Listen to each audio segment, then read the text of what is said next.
Hello and welcome to Wealthion. I'm your host, Andrew Brill. It's been a big week for the economy with the Fed deciding on whether or not interest rates should come down. But is the economy humming along and it doesn't really matter just yet? We'll discuss that and more coming up next.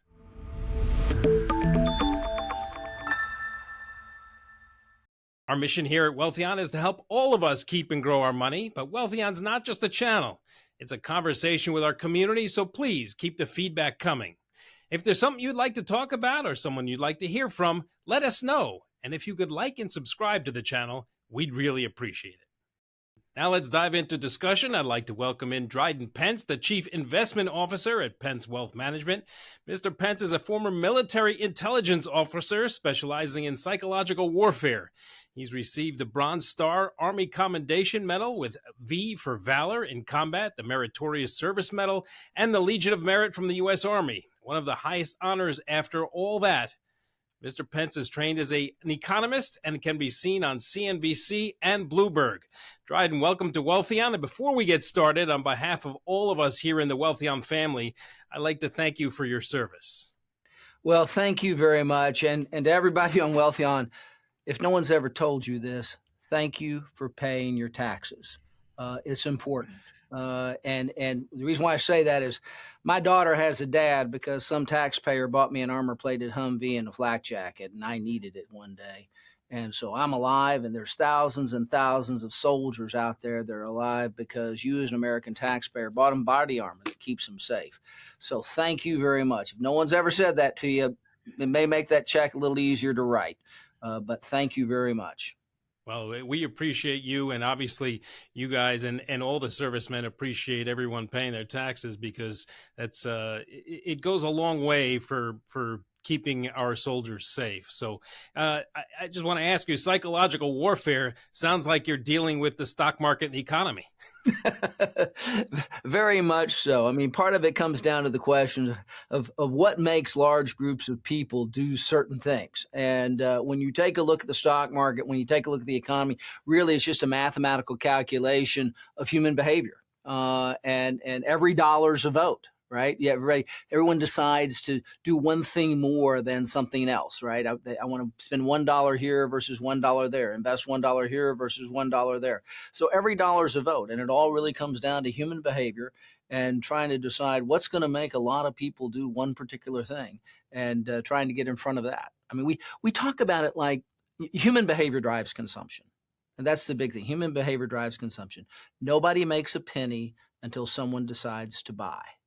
And so if you can begin to think about getting in front of human beings' decision-making cycles, you can be a little bit predictive about what someone's going to buy and who they're going to buy it from. And those are the companies we try to focus on. So it's a little bit of that opportunity cost of what they're spending money on. It's like, oh, I'm going to spend it here and find a little bit of happiness and not spend it there. But let's talk about the economy a little bit. You know, the indicators, consumer prices are up. Consumer confidence, according to the newest Michigan study, is slightly down, but jobs are good. There's so many different ups and downs with the economics of it all. You wonder, the economy seems to be doing okay, but there's a lot of gloom and doom around the economy. But when we had a discussion, you're like, no, this economy, don't look at it gloom and doom. We're really doing okay. Well, I think that's the case. I mean, the important thing for people to realize, and this is what people have forgotten, we've got more people working today, making more money than at any other time in our nation's history. If you go back and look at just the pre-pandemic, there was we were at the peak right before the pandemic. Everybody can remember that. That was all good.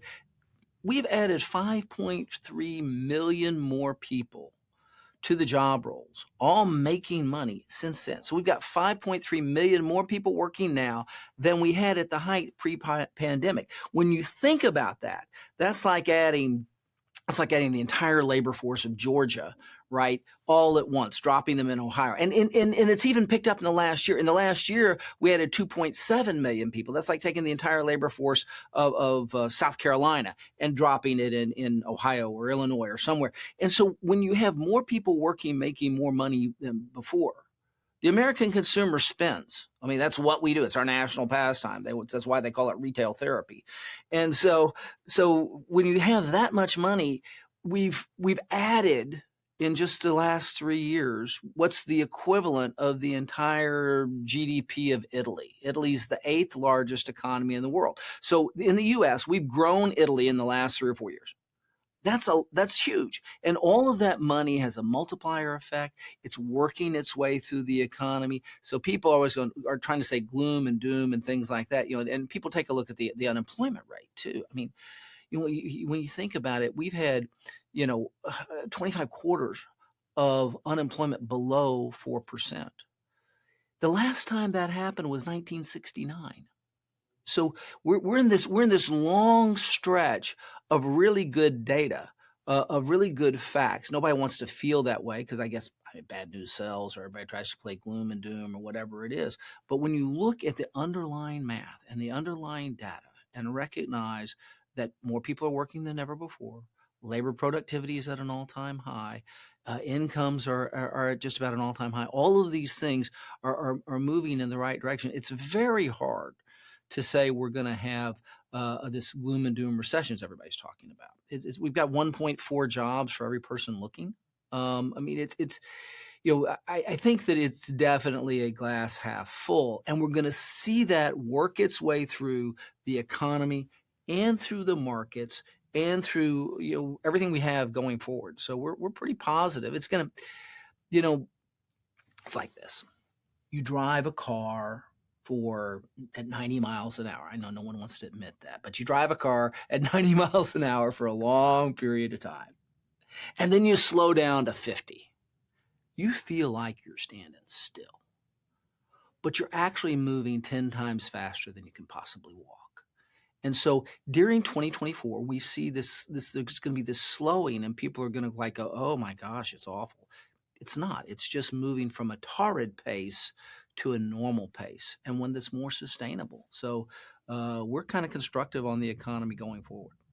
So I want to ask you a question. We went through a period during the pandemic where there was a lot of money pumped into individuals, and everybody was scared. They weren't working. Things were shut down. People kind of saved that money. And as the country opened back up again, people started spending. So prices went up a little bit, and the money was flowing and everything was great. Are we getting to a point now with the increased income of people and the fact that there are jobs? Are we getting to a point where people are saying, okay, you know what? I spent my pandemic money. I used a little bit of my savings. Maybe I'll try and replenish that so I'm not going to spend as much. It's not a matter of people don't have the money to spend, but they're trying to rebuild their coffers, if you will, because they weren't able to spend for a year and a half during the pandemic. Well, I think you're touching on something that's very important here. It's kind of like I said, this is kind of a slowdown.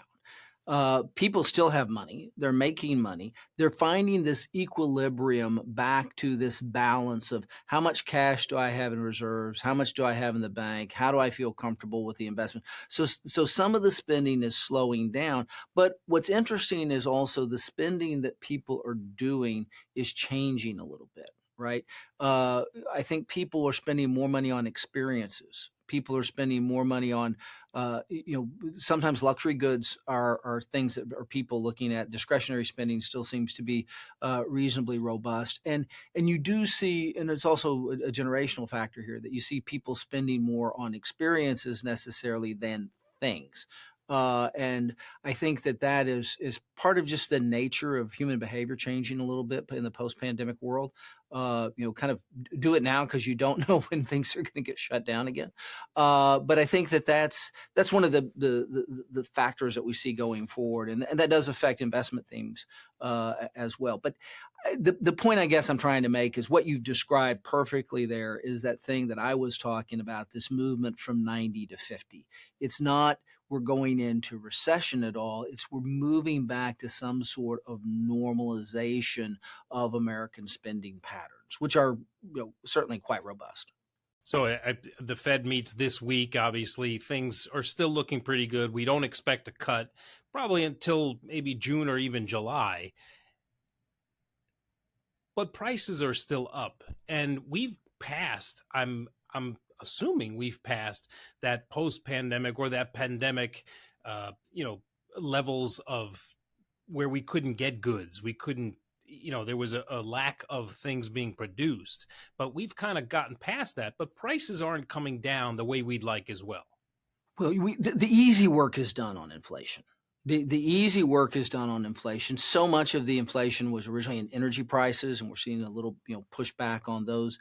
The spike we had that kind of panicked everybody. We spiked up to about 9.1. We're now moving down to a level that's more acceptable. You've got core PCE at around 2.4. You've got CPI at 3.1. And everybody's going to say, where are we? We're trying to get down to this 2 number. It's easy to go from 9 to 3. It's really hard to go from 3 to 2. And so it's going to take a while to get there. The Fed's not even expecting us to get to this magic 2 number, which is actually kind of one they just picked, until sometime in 2025. So I think that we really have to recognize the easy work's done, but also you have to have some perspective. If you go back to 1971, we've lived over half our lives with inflation rates over 3%. And we've lived over half our lives with a federal fund rate over 4%.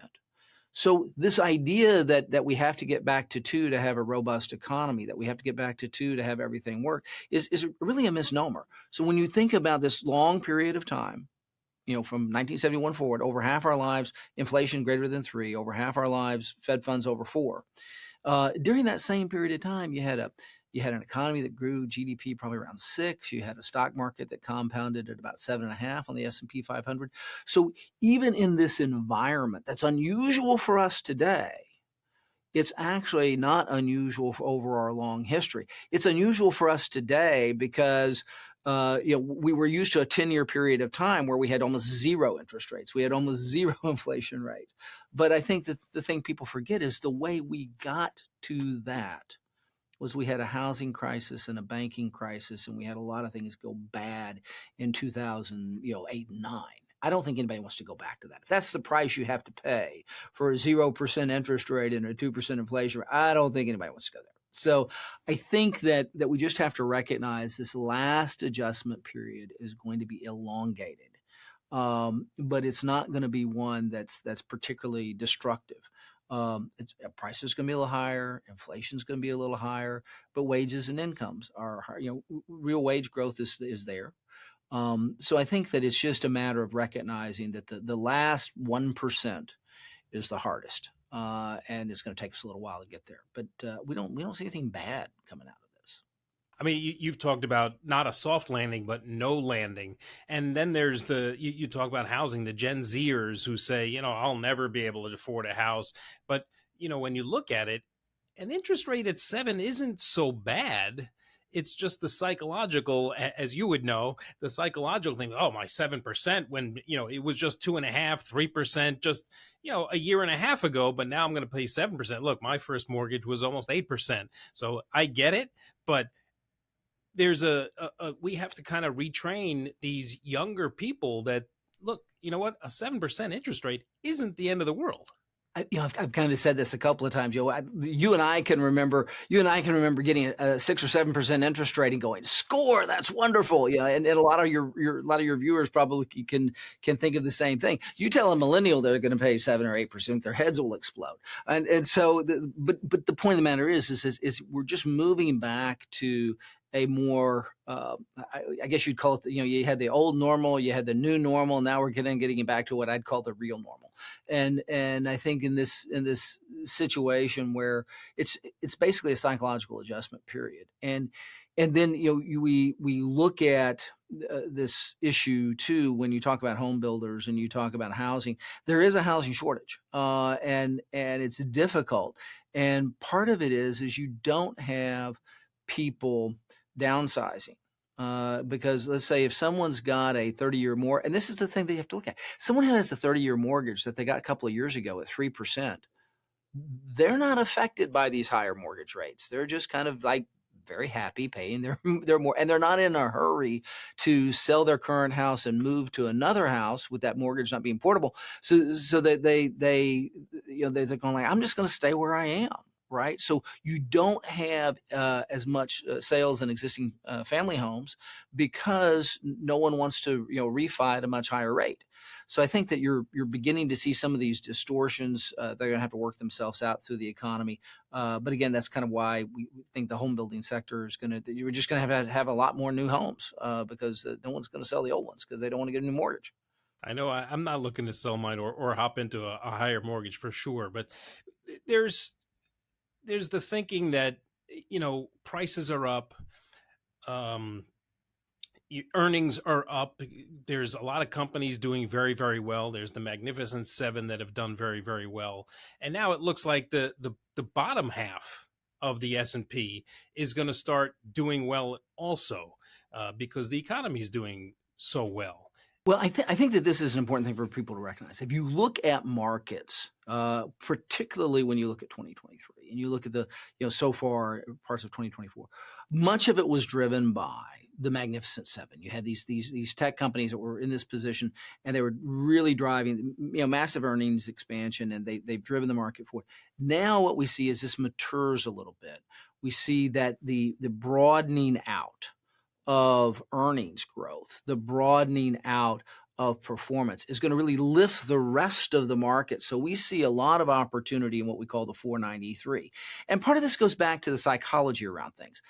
If you were a corporate CFO in 2022 or 2023, when interest rates are moving dramatically, you had no idea what your cost of capital was going to be. It's kind of like if you had a variable rate mortgage, right, and you didn't know how high interest rates were going to go, were you going to go out and buy a new car? Probably not, right, because you had no idea what your budget was going to be like. So we went through this period of time where corporate CFOs had no idea their cost of capital. They had really no idea of how to predict their margins. So everyone got more conservative. All of the estimates and predictions and plans around corporate earnings began to be pulled down. I mean, people are humans, right? And so they didn't want to go out on a limb. Well, what happened is that turned into an environment where across all the S&P 500, you see this much higher than normal beat ratio. Right. So you go through quarter after quarter after quarter where instead of having 50 or 60% of the companies beat earnings expectations, you're looking at 75 to 80 to 85% of the companies. And so now as things are getting back to normal, corporate CFOs can predict their cost of capital. They know what their highest interest rate is. They can be very efficient. They can maintain and increase their margins, right? Because the next moves in interest rates are going to go down. So now you see this kind of robust push to earnings across the rest of the S&P 500, and we think that bodes well for the market. If you kind of take a look at the Magnificent Seven has elevated the PE ratios of the S&P 500 a little bit. But if you take a look at the rest of them, they're still at like 20, not at 23. So there's some margin expansion, there's PE expansion, and there's greater profitability. So we think that 2024 is going to be a record year for margins, record year for earnings in the stock market, and that's going to help propel a robust market. We're pretty favorable going forward. I mean, if you look historically, when you get, say, you're in year 2 after a bad year, right? So you have a really bad year down more than 10% like 2022, and the next year you're up more than 10%. That third year you're typically always up, more than around 10%. Election years you're typically up 10 to 13%. So we think all of the normal historical factors plus the fundamental factors are looking for a market that's going to probably be in that 9 to 11, 9 to 12 overall. We may be a little ahead of ourselves now. We'll have a little volatility on the way as we get there. But you have that kind of volatility. This is the thing. Everybody gets worried when you have this moment of oh my gosh, the market's going to correct 10%. It does that pretty frequently. And I think people just have to recognize that that's part of the ebb and flow of emotions around markets, and learn to take advantage of volatility and not be its victim. How do you coach someone through that? It's like, oh my God, everybody says just buy and hold. The market just continues to go up, and don't worry so much about it. Don't look at it every day. But how do you coach someone through that who's going to call you and say, Dryden, I'm freaking out here. The market's on a downside. This is my retirement. What am I doing? Or this is my kid's college fund. What am I doing? How do you coach people through that? I think you have to kind of separate the fundamentals from the emotion, and you have to ask the question. Okay, there's this something's happened and people are panicking. There's maybe a geopolitical event or whatever it is, right? And you have to go, is this really going to change human behavior at the consumer level? Are people going to stop? Or people may slow down on e-commerce, right? But they're not going to stop shopping. Right? People may slow down on certain things, but you're still going to go buy. I say invest in the no matter what. People are going to buy toilet paper no matter what. People, you're going to have a certain amount of gasoline no matter what. And we always look at how people do things, right? So we really love e-commerce because if people are going to continue to shop, then they're going to continue to use the most efficient means of shopping, which is online. And you see that level continue to grow over time. So we always kind of say, what people do doesn't change that much. How people do it changes. And we try to always get in front of a how and take advantage of that. That's kind of a big thing to look at. So I want to get back to pricing and maybe interest rates coming down later this year. Maybe there'll be 2 cuts instead of 3. So that when interest rates come down, companies are able to borrow money at a lower rate. They can lower their prices. Is this what we can foresee in the future? Because right now prices seem to be high, and especially food prices and things like that people are hurting a little bit. There's the people that are working hard, but their dollar doesn't seem to be stretching as far. I think there's 2 or 3 sides to this. One is, during the peak inflation period of time, right? Everybody raised their prices, even if they didn't need to. You could finally get away with pushing through a price increase. You could blame it on inflation. And so, as we all know, prices go up faster than they come down quite frequently, right? And so companies are going to be able to, when we think about it from a corporate profit standpoint, companies are going to, because they've been able to raise prices and have raised prices, they'll be slower lowering them, and that's going to increase margins, right? That's going to increase margins as they do it, and so I think that's going to bode well for the companies. As for the consumer, you are beginning to see. I mean, Walmart has talked about, which is the largest grocer in the nation, and they've talked about beginning to lower prices, beginning to move down that a little bit, and that's helpful. They're going to have competitive reasons to do so. So I think you're going to begin to see some of this come down, but it's going to be slow. I don't. That's why you take a look at the inflation numbers. I said this last 1% is going to be hard, because you look at core services, or you look at some of the more volatile food, food and energy are a little more volatile, but you take a look at core services. That's the sticky part of inflation. That's slow to come down. And so I think the consumer may see some tightening, but we don't see it. We see it more as a reallocation of what they may be spending money on, not a complete slowdown in what they're spending money on. And so, again, this is part of this adjustment from 90 to 50, that speed limit that we're talking about. Do you see those luxury items coming down as well? Because eventually people are going to stop spending as much. They won't stop spending on the luxury goods, going out to eat or vacations, stuff like that. But do you see those prices coming down as well?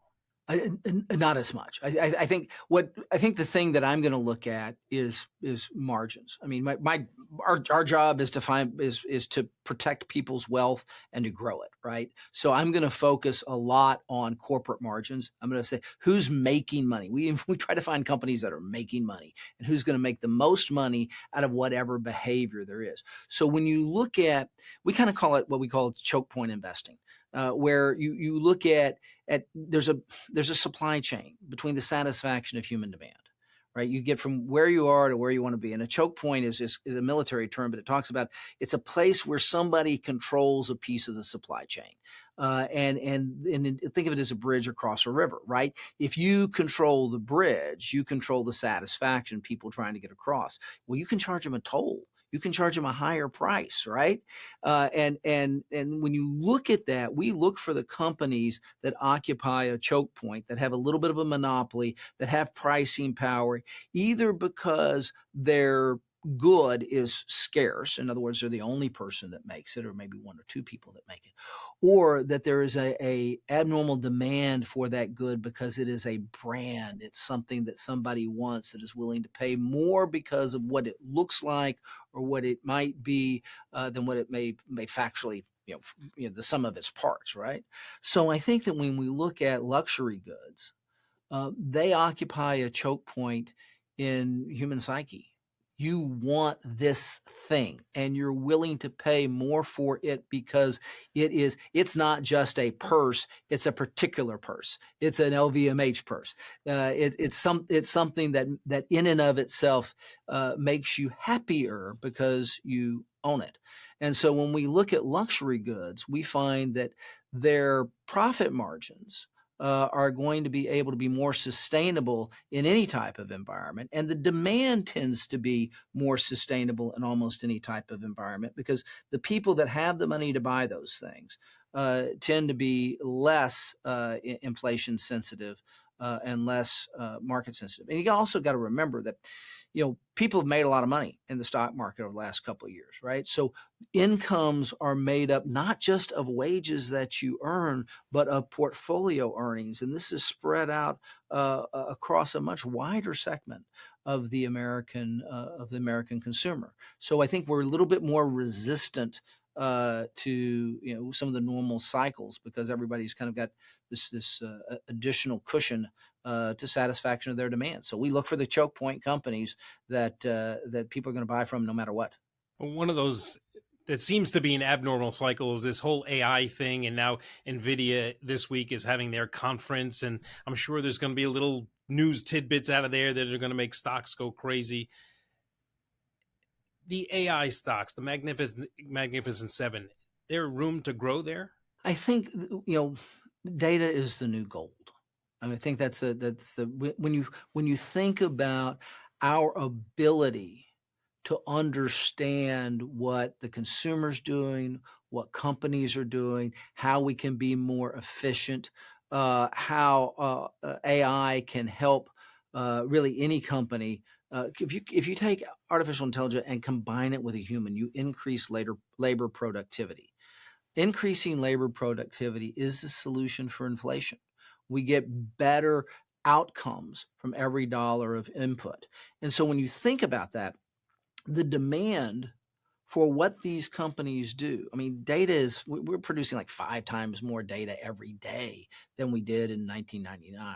It's tremendous, right?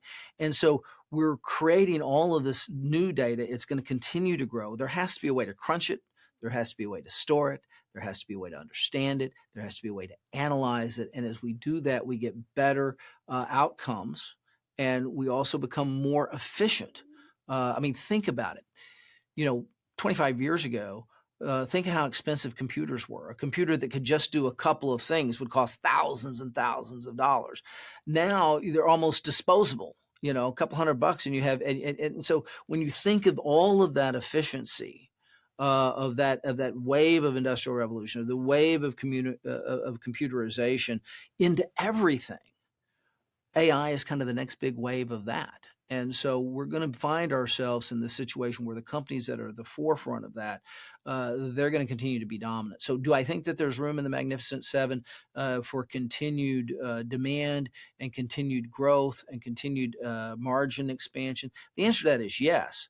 But I also think there's a tremendous amount of opportunity in the rest of the S&P 500 as companies learn how to apply all of this AI to whatever it is they're doing. Whatever they're manufacturing, they're going to be able to manufacture it better and less expensively and have greater profit margins. Whatever good they're delivering, they're going to be able to apply AI and develop margin expansion there. So the winners are not just the people that are at the forefront of artificial intelligence, but the winners are the companies that are at the forefront of the application of that. If you go back to the 1980s, Walmart put a 386 computer in every cash register. That revolutionized retail in America because they could really become, and look what happened to Walmart, right? And so that by applying that technology to what it was they were already doing, they created this massive efficiency that allowed them to drive down costs, that allowed them to pick up market share and become a dominant player. There's going to be more of those companies. The ones who win aren't just the guys who create AI, but it's the guys who use it most efficiently to make lives better for everybody.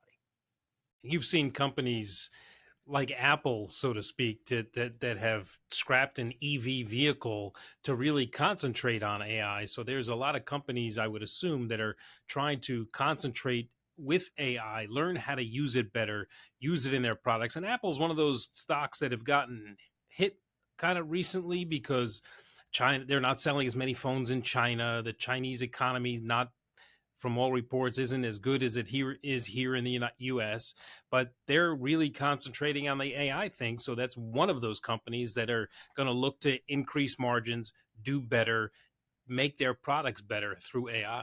That's exactly right. And I think that when you think of Apple, it's really the dominant consumer products company of the world, in my opinion. And they're so large. They have, if you think of the Apple platform, there's about $1.1 trillion worth of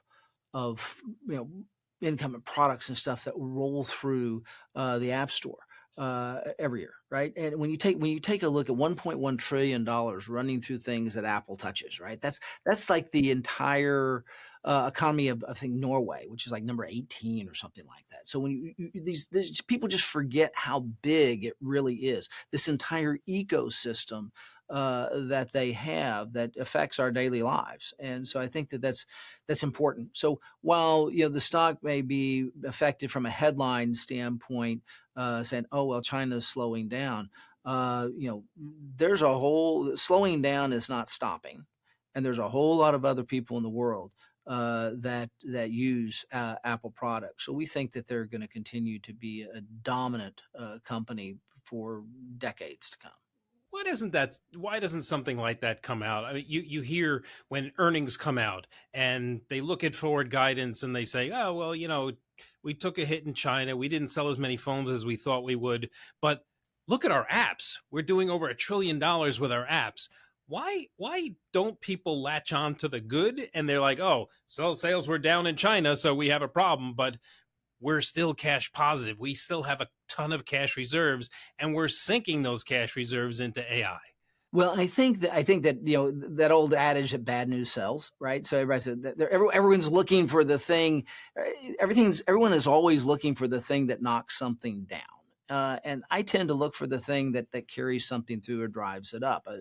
As an economist, a lot of people talk about the unemployment rate, but what I really want to look at is how many people really have jobs, because what really drives an economy is aggregate demand, right? So how many people have jobs, how many are making money, how many are doing I want to look at that number, because that's going to tell us what's more going on in the future. And I think that we really have to step back and try to get out of the quarter by quarter, week by week news cycle with regard to companies, because what really matters is this company going to make money for the long term? And so they may have one bad quarter, or they may have some short-term stuff, or you could have an exogenous event like you have a pandemic, right? But you take a look over a long period of time, you see this massive recovery. So this is when I talk about people, in their individual portfolios, kind of like the old keep calm and buy on dips, right? That's the thing. Try to take advantage of volatility and not be its victim. Don't play into the panic that everybody wants to instill in you, but rather ask yourself a fundamental question. Is someone going to buy this company's product and continue to do it? I mean, people don't change that much. I mean, think about it. Why did the Romans have gladiators? Well, it's because they didn't have the NFL. I mean, it's that it, and then think about when we were young. What did we do? We pulled out the Sears and Roebuck or Montgomery Ward catalog, and we drew pictures on it. We circled, what we wanted for Christmas. And we showed our parents, right? We said, "Here, this is what I want. This is the picture of what I want." And our parents did something as archaic as they wrote a check and filled out a form and they mailed it in. Well, now we do the same thing. You're just looking at your laptop or your mobile device as your catalog. You press a few buttons, you pay for it with a credit card, and instead of taking 4 to 6 weeks, it shows up in 4 to 6 hours. And what we do does not change. The how we do it changes. And this is why we're big fans of e-commerce. We're big fans of companies that are involved in that, because they're transformative in how the American consumer, which is really the driving force of most of the global economy, how the American consumer is executing the fundamental fulfillment of their desires. And so we really take a hard look at that, and we watch what people are doing, and that's where we want to make sure we invest. And I think that's we talk about investing in the no matter what, and that's what people do. And I think that's how you get through all of this noise. And I think that's the big thing. Step back. One of the hardest things for people to do, I think, particularly if investors who are doing it themselves, is step away from the keyboard and think about what does this really mean long term. And if you have, because you're not, segregate your money, right? Are you investing as a recreation for the next 5 days or the next 5 weeks? Or are you investing for the next 5 years or 50 years? And you need to kind of look at those two things differently. And I think that's what we spend a lot of time trying to talk people into doing. So you spend a lot of time evaluating investment portfolios on the fundamentals of stocks, basically, not the news or not the cycles, but you're going to look at the numbers and look, yeah, maybe this quarter was down, but their fundamentals are really good. It's like when Warren Buffett sold a little bit of Apple, everybody's like, oh my God, Apple's, it was such a small percentage of his portfolio. And then Warren Buffett came out and said, look, Apple's fundamentals are still very good. Absolutely. I think we invest in really two things or three things. The first one is we'll look at policy, right? Governments have policy that drive people to do certain things. And then we look at fundamental human behavior. I mean, Abraham Maslow did a great study back in the 1943 as we prepared to go into D-Day and World War II. And 6,000 years of human history says that you're first going to fulfill your physiological needs, then your need for safety and security, then your need for love and belonging, then your need for self-esteem, and your need for self-actualization. I mean, people really don't change. So we first look at what is the fundamental human desire. Let's look at the consumer. What are they going to use their dollars to vote for? What are they going to do first? And then we try to look at the company that is best positioned at that choke point, who's best of class, who can deliver on that, because they'll have pricing power. And pricing power turns into excess earnings, and excess earnings turns into better stock performance. It's not any more complicated than that. So yes, it's very much driven by fundamentals. And you just ask yourself, is the consumer going to change? Are they changing from this product to the other? They don't change that quickly, right? You get fads, and that's where luxury goods come in. You'll have sometime a luxury, everybody's got to have this. But I think that when you begin to focus purely on the fundamentals and say who's going to have the best earnings, and are those earnings going to be predictable over a long period of time, is when we look at a company, we before we would get out of a name or something like that, we ask a couple of fundamental questions. Is there something wrong with the big knowable theme? There's big knowable themes driving a lot of people to do something. Is there something wrong with the big knowable theme? Has that changed? Is there something wrong with the choke point? Is there something wrong with that particular point in time that's actually allowing excess earnings to occur? Or is there something wrong with the company in and of itself? They just no longer can execute on whatever it was. We look at those three factors, and if something's wrong there, then we'll consider, backing away from a company. But other than that, we just say, no, you're probably going to plow through, because consumers consume, and that's what they do. And if you've got the right product, you have the right choke point, you have a big noble theme driving people to do a lot of stuff, you're going to have good fundamental earnings through the cycle. And you're investing. It's not a recreational sport. And I think that that's what people have to pay attention to.